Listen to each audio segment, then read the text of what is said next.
네, 반갑습니다. 슬기로운 가정생활 6번째 시간입니다.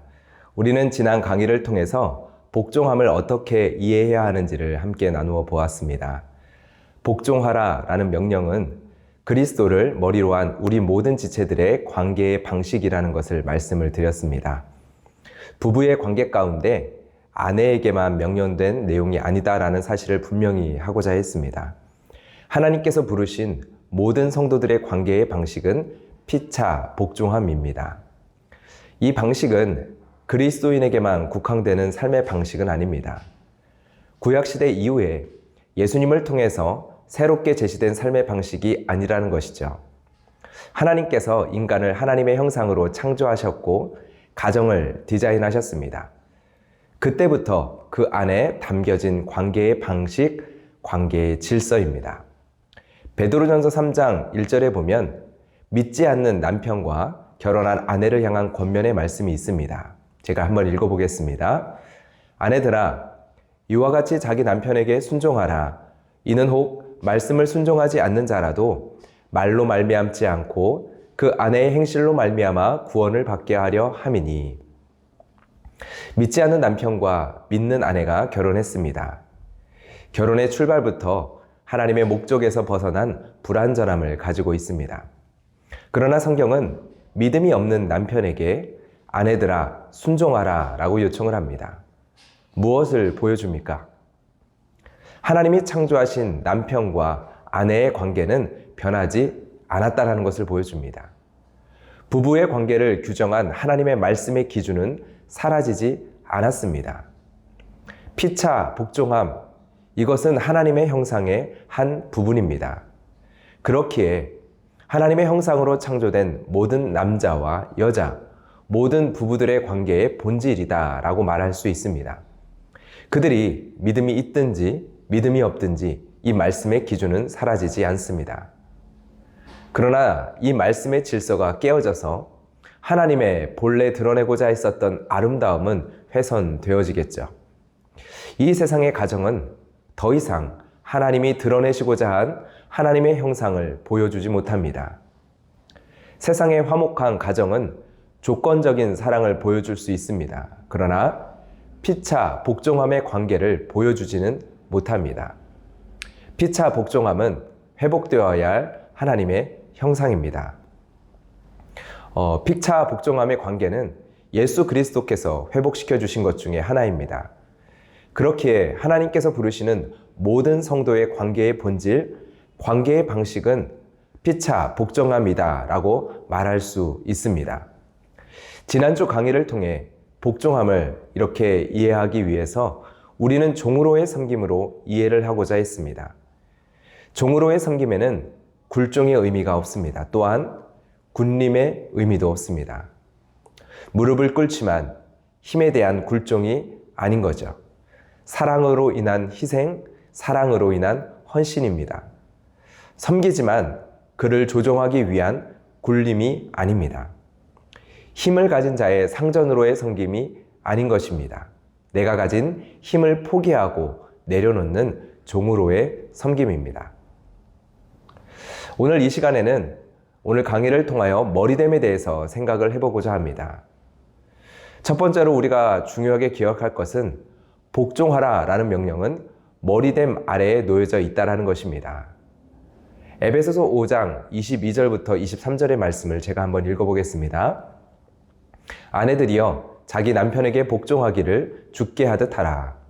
이는 남편이 아내의 머리됨이 그리스도께서 교회의 머리됨과 같음이니 그가 바로 몸의 구주시니라. 복종에 대한 명령은 머리됨을 근거로 하고 있습니다. 그리스도께서 교회의 머리 되시기에 교회는 그분에게 복종해야 합니다. 이처럼 아내의 복종에 대한 명령은 남편의 머리됨을 근거로 하고 있습니다. 그렇게 우리는 머리됨에 대한 성경적 의미를 바르게 정의해야 합니다. 머리됨에 대한 성경적 토대 위에 복종함을 올려놓지 못하면 우리는 심각한 오류를 범하게 되어집니다. 첫 번째 오류는 복종하라라는 성경적인 명령에 선입견을 집어넣을 수가 있습니다. 복종하라라는 명령을 이해해야 할 때 머리됨이라는 토대가 없기 때문에 벌어지는 대표적인 일이죠. 머리됨에 대한 토대가 없이 복종하라는 명령만을 이해하게 되니까 복종하라는 명령을 의사결정권을 포기해야 하는 것으로 이해해 버립니다. 세상의 방식대로 정의를 내리는 것입니다. 의사결정의 과정에 참여하지 않는 것을 복종의 의미로 생각을 하게 되는 것입니다. 그래서 이 명령으로 인해서 수동적이 됩니다. 침묵하는 것이 미덕이 되고 행동하지 않는 것이 순종으로 착각하게 되어집니다. 머리됨에 대한 토대가 없이 복종하라는 명령만을 이해하기에 나의 개인적인 의견과 판단에 성경적인 권위를 부여해 버리는 일이 일어나기도 합니다. 우리의 모든 생각은 성경을 통해 판단받을 수 있어야 합니다. 그런데 남편에게 복종하라는 말씀을 통해 성경의 권위를 나의 말에 부여해 버립니다. 한마디로 나의 말에 신적 권위를 부여해 버리는 일이 일어나는 것입니다. 세상은 나의 의견을 관철시키기 위해 힘을 사용합니다. 이처럼 성경의 권위라는 힘을 나의 말에 부여합니다. 그리고 그 힘에 굴복할 것을 강요합니다. 이러한 오류는 지금보다 과거에 많이 발생했었던 오류인 것 같습니다. 지금 시대는 두 번째 오류가 더 많이 일어납니다. 두 번째 오류는 복종하라라는 분명하고 명확한 성경의 말씀을 의미 없는 것으로 무시해 버린다는 것입니다. 머리됨에 대한 토대에서 이해하지 못하니 선입견을 가지고 이해합니다. 그리고 이 명령은 시대착오적인 말씀이라고 치부해 버립니다. 남성 우월주의적인 사회 속에서 살아온 사도 바울이라는 남성이 만들어낸 잘못된 의견이라는 것이죠. 성경이지만 성경 저자의 오류를 통해 성경의 기록이 잘못 기록되었다, 성경의 기록이 오류다라고 보는 것입니다. 성경의 명령은 명확합니다. 그런데 이 말씀은 나에게 아무런 의미가 없다라는 것입니다. 왜요? 시대착오적인 내용이니까요. 이러한 태도는 성경이 우리의 행동을 판단하는 것이 아니라 우리가 성경을 판단하는 위치에 서게 만듭니다. 매우 심각한 오류가 아닐 수 없습니다. 머리됨이 무엇인지 이해하는 이유는 복종하라는 명백한 이 하나님의 말씀을 나의 입맛에 맞게 사용하지 않기 위해서입니다. 또한 이 분명한 말씀을 무시하지 않기 위해서입니다. 머리됨에 대해서 먼저 우리는 일반적으로 어떻게 이해를 하는지 살펴보고 싶은데요. 남편의 머리됨에 대해서 처음 이야기를 듣는 사람들은 이 표현을 어떻게 이해할까요? 우리는 그리스도의 머리됨에 대해서는 너무 쉽게 이해되고 수용이 됩니다. 그러나 남편의 머리됨에 대해서는 불편함이 있고 부당함이 느껴지기도 합니다. 왜일까요? 그리스도는 머리됨의 역할을 잘 수행해 주십니다. 믿을 만한 분입니다. 믿고 신뢰할 만한 분입니다. 모든 것을 맡길 만한 분입니다. 나를 이해해 주고 공감해 주는 분입니다. 가장 옳은 길로 나를 인도해 주실 수 있는 분입니다. 그러나 여러분, 나의 남편은 어떠한가요? 실수투성이입니다. 나의 신뢰를 무너뜨리는 일이 한두 가지가 아닙니다. 이 문제를 맡기기에는 불안합니다. 남편의 판단에 자녀의 문제를 맡기기에는 너무 염려가 됩니다. 여기에서 우리가 생각하는 머리됨의 의미는 무엇일까요? 책임진다의 의미입니다. 보통 우리는 예수님의 머리됨을 이러한 의미로 사용을 합니다. 예수님께서 우리의 머리 되십니다. 그러니 맡깁니다. 머리 되신 그리스도에게 맡긴다. 왜요? 믿을 만하고 신뢰할 만하고 나의 문제를 맡길 만한 능력이 있고 나의 인생을 맡길 만한 분이기에 그분이 우리의 머리 되신다라고 고백하기 때문입니다. 그런데 우리가 동일한 기준을 남편에게 대입하면 어떻게 될까요? 우리는 남편에게서 수없이 많은 맡길 수 없는 이유들을 발견하게 될 것입니다. 남편이 우리의 가정 가운데 머리의 역할을 감당하지 못하는 목록들을 우리는 수없이 쌓아가게 될 것입니다. 그리고 따라오게 되는 말이 무엇인가요? 이런데도 내가 복종해야 합니까? 이런 사람에게도 내가 순종해야 하나요? 이러한 질문이겠죠. 여러분, 남편은 나의 인생을 맡길 만한 대상이 아닙니다. 그것은 남편이 감당할 수 없는 짐을 그에게 지워주는 것입니다. 심지어 예수님 외에는 감당할 수 없는 일을 남편에게 요구하는 것입니다. 남편은 그리스도의 역할을 대신할 수 없습니다. 머리됨에 대해서 잘못 이해하는 부분을 한 가지만 더 짚고 넘어가겠습니다. 머리됨을 근원의 의미로 이해하려는 시도가 있습니다. 여러분, 여자의 근원은 어디입니까? 남편입니다. 남편의 갈비뼈로 하나님께서 여자를 창조하셨습니다.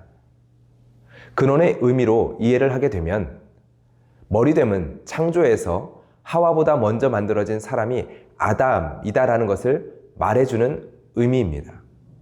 그런데 문제는 근원으로 이해하게 되면 남자의 머리됨의 의미는 그 이외에 찾을 수 없다라는 것입니다. 하나님이 남자에게서 여자를 창조하셨다. 끝입니다. 그 이상 머리됨을 통하여서 할 수 있는 말이 없다라는 것이죠. 그러나 성경은 머리 되신 그리스도에게 교회의 순종에 대하여 분명하게 명령하고 있는 것처럼 머리 되는 남편에게 아내들을 향한 순종을 분명하게 명령을 하고 있습니다. 앞서서 에베소서 5장 22절과 23절을 읽었었는데요. 이어서 24절에서 다시 한번 분명하게 이 사실이 반복되어 말하고 있습니다. 그러므로 교회가 그리스도에게 하듯 아내들도 범사에 자기 남편에게 복종할지니라. 디도서 2장 5절의 말씀도 있는데요. 한번 읽어보겠습니다. 신중하며 순전하며 집안일을 하며 선하며 자기 남편에게 복종하게 하라. 이는 하나님의 말씀이 비방을 받지 않게 하려 함이니라. 고린도전서 11장 3절의 말씀입니다. 그러나 나는 너희가 알기를 원하노니 각 남자의 머리는 그리스도요 여자의 머리는 남자요 그리스도의 머리는 하나님이시니라. 하나님께서 사람을 창조하시고 가정을 디자인하시면서 남자에게 권위를 부여해 주셨습니다. 하나님께서 남편에게 부여하신 권한에 대해서 우리는 회피할 수 없습니다. 성경이 분명하게 밝혀주고 있기 때문입니다.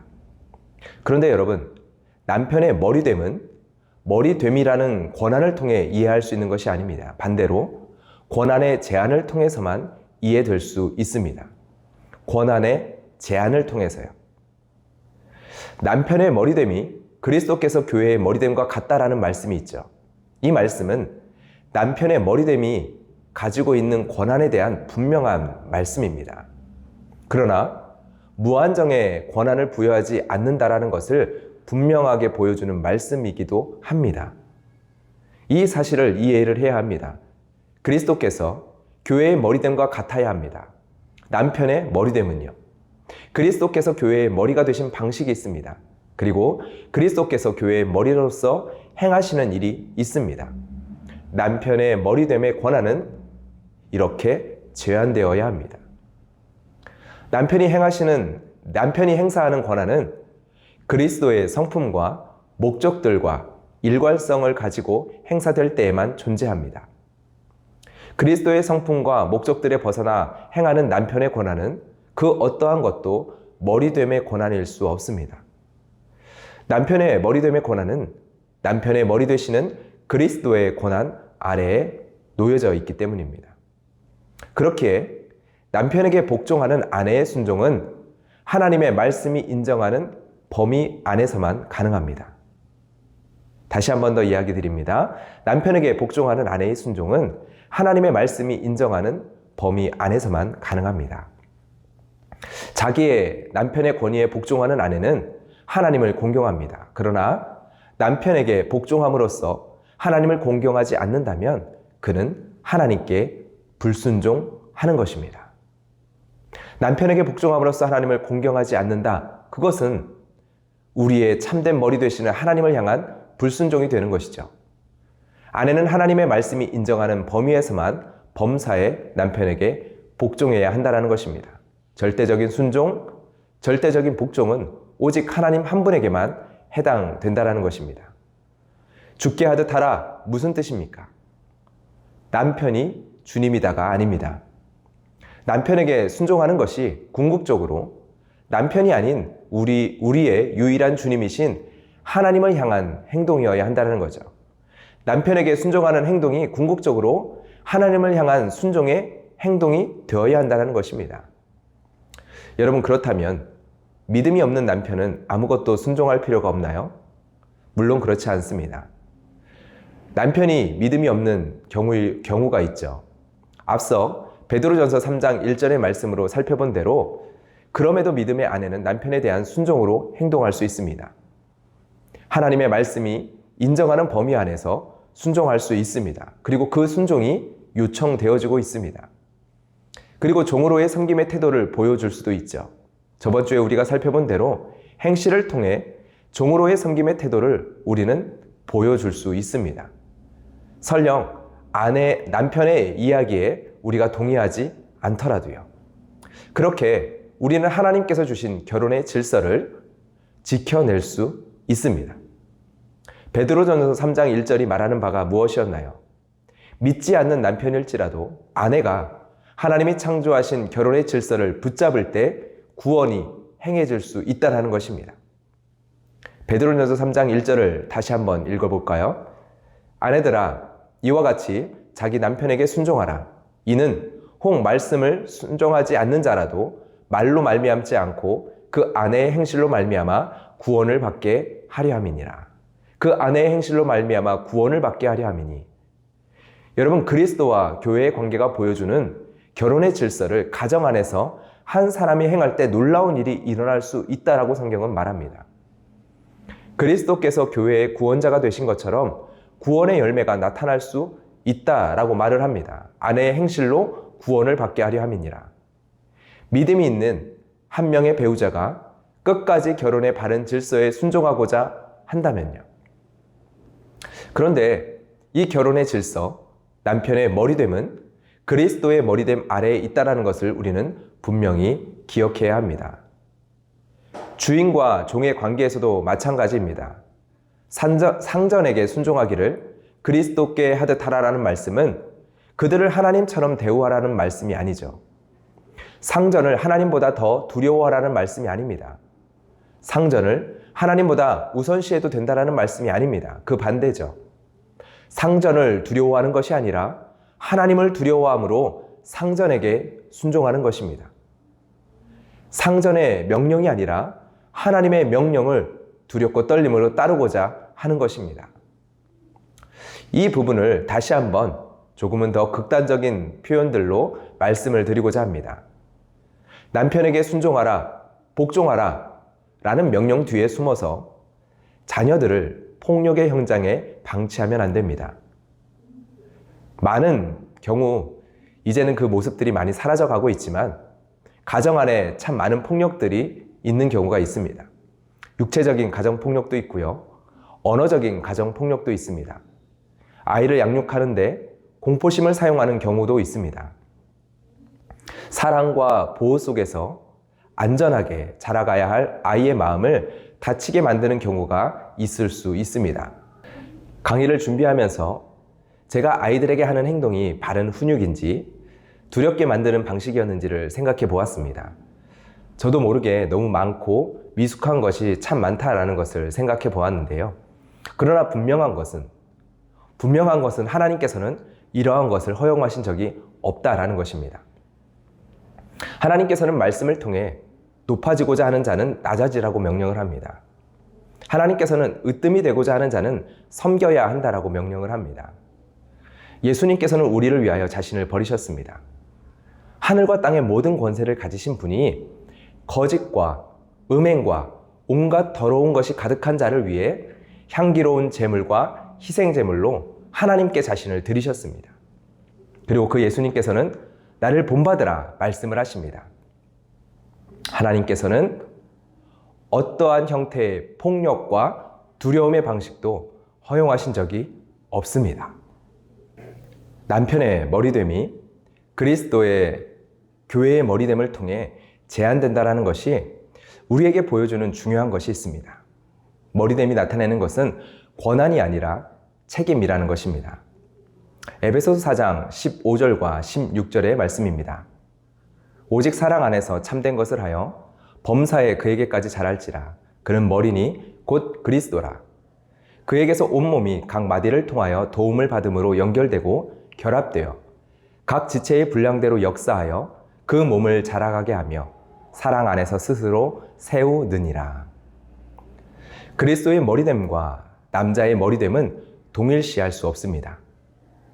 머리 되시는 그리스도에게까지 자라가야 할 책임은 남자와 여자에게 부여됩니다.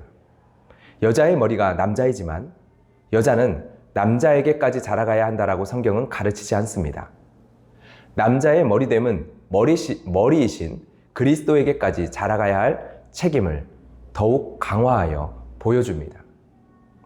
그래서 혹자는 이렇게 표현을 합니다. 한 가정의 가장은 자기의 가족을 대신하여 하나님 앞에 섭니다. 그리고 하나님을 대신하여 가족 앞에서 사는 사람입니다.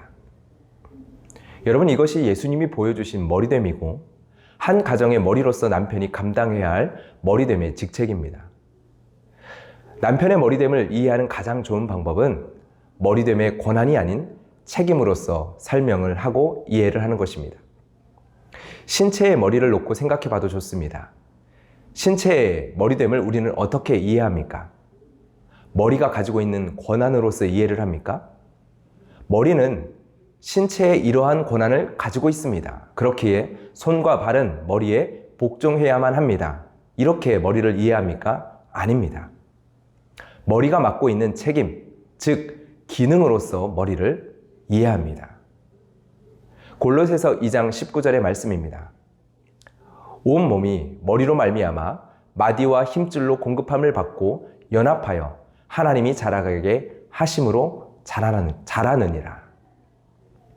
각 마디와 힘줄이 머리에 순종해야 합니다. 그래야 연합될 수 있습니다. 그러나 머리됨은 각 마디와 힘줄의 순종을 받는 높은 위치에 있다라는 권한으로서 설명되지 않습니다.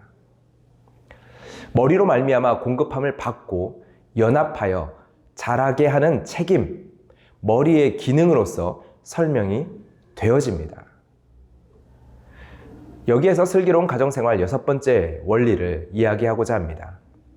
남편의 머리됨을 권한이 아닌 책임으로서 이해하라. 다시 한 번 더요. 남편의 머리됨을 권한이 아닌 책임으로서 이해하라. 그렇다면 남편에게 요청되는 책임은 무엇인가요?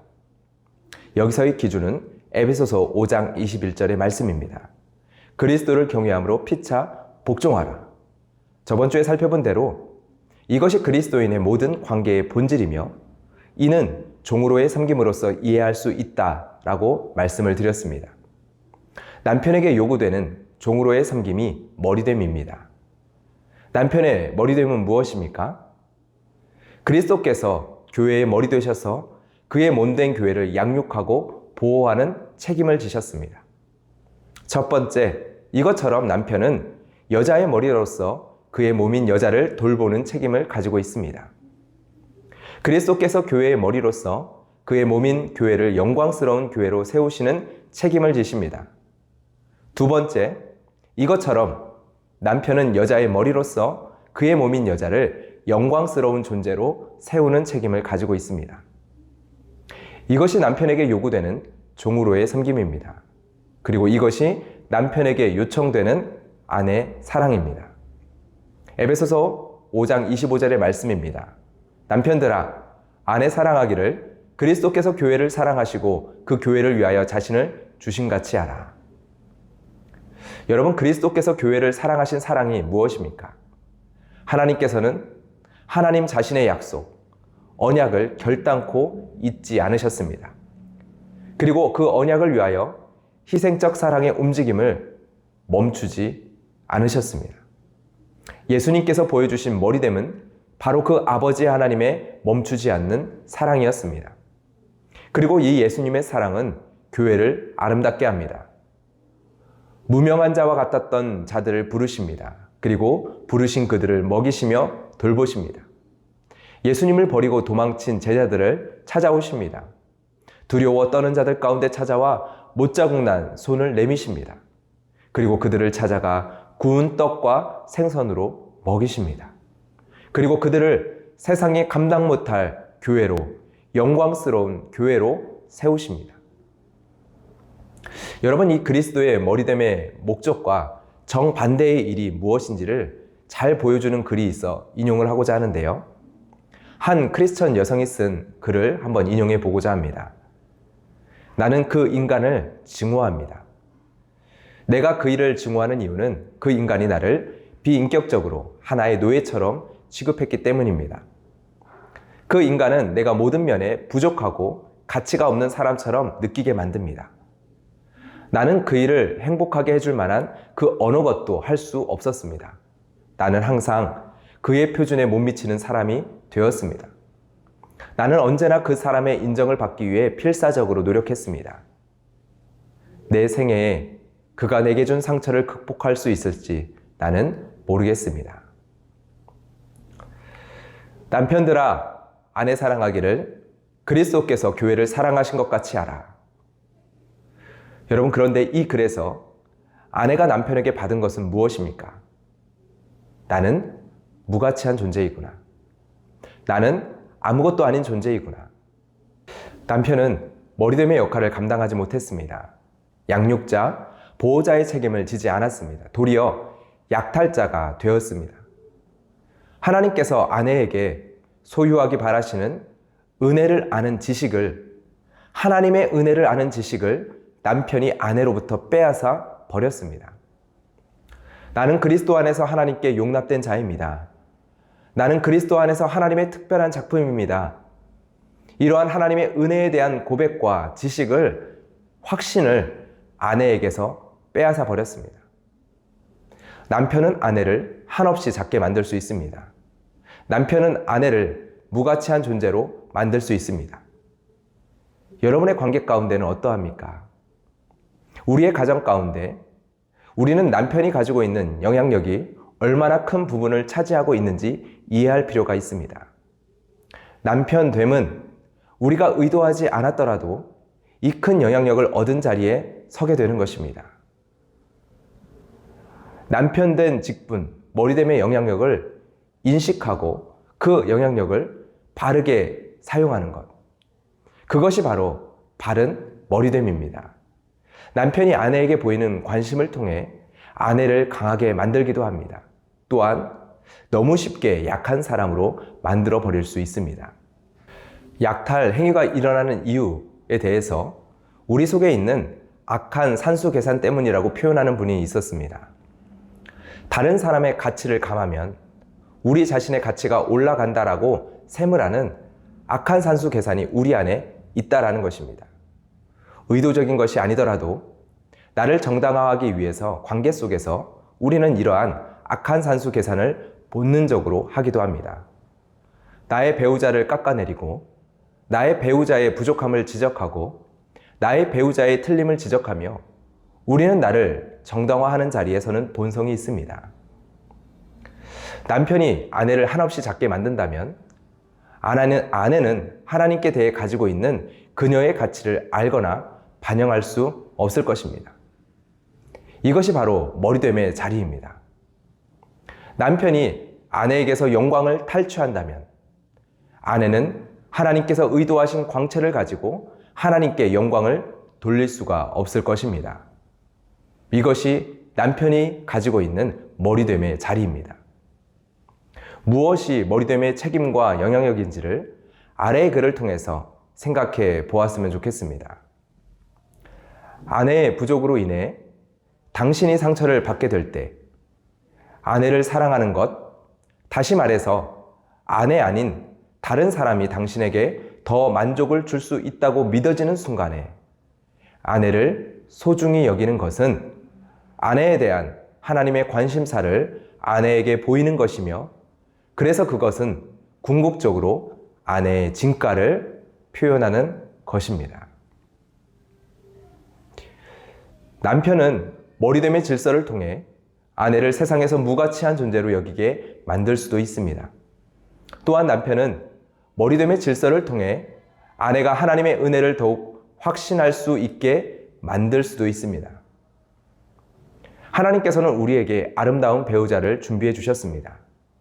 그러나 협박, 거친 말, 때로는 교묘한 방법으로 배우자를 약한 사람으로 만들 수 있습니다. 그렇게 될 때 나의 배우자의 도움이 필요할 때 이미 배우자는 도움을 주기에는 능력이 없는 사람이 되어 있을 수 있습니다. 저는 이 부분을 남자다움이라는 표현으로 사용해 보고자 합니다. 남편은 남자다워야 할 책임이 있습니다. 남자답다라는 것이 무엇일까요? 부모의 품속에 자라던 한 소년이 부모의 품을 떠나게 됩니다. 언제 부모를 떠나게 됩니까? 부모를 떠나 한 여자의 남편이 되어지기 위해 떠납니다. 부모를 떠난 한 남성은 결혼을 함으로 새로운 직책을 부여받게 됩니다. 남편의 머리됨이라는 책임을 부여받게 되어집니다. 남성성, 남자다움은 결혼으로서 그에게 부여된 남편이라는 직책에 있습니다. 본 회포 목사님은 이에 대해서 남자에게 부여된 존엄이라는 표현을 사용을 합니다. 남편들은 성경적인 남자다움을 회복해야 합니다. 남편됨의 초점은 주도권을 잡는 데 있는 것에 있지 않고 책임을 지는 것에 있습니다. 자신의 뜻을 주장하는 데에서 자신의 특권을 다른 사람의 유익을 위해 포기하는 데에 있습니다. 남편의 머리됨을 수행하기 위해서 우리는 남편의 머리 되시는 예수님께로 날마다 더 가까이 나아가야 합니다. 주님과 더 긴밀한 관계 가운데 나아가야 합니다. 남편은 먼저 하나님께 자신의 삶을 복종하는 자리로 나아가야 합니다. 나의 머리됨이 아니라 예수 그리스도의 머리됨에 의지하여 그분으로 인하여 날마다 공급받아야 합니다. 마지막으로 슬기로운 가정생활 6번째 원리를 반복하고 이 시간 마무리를 하고자 합니다. 남편의 머리됨을 고난이 아닌 책임으로 이해하라.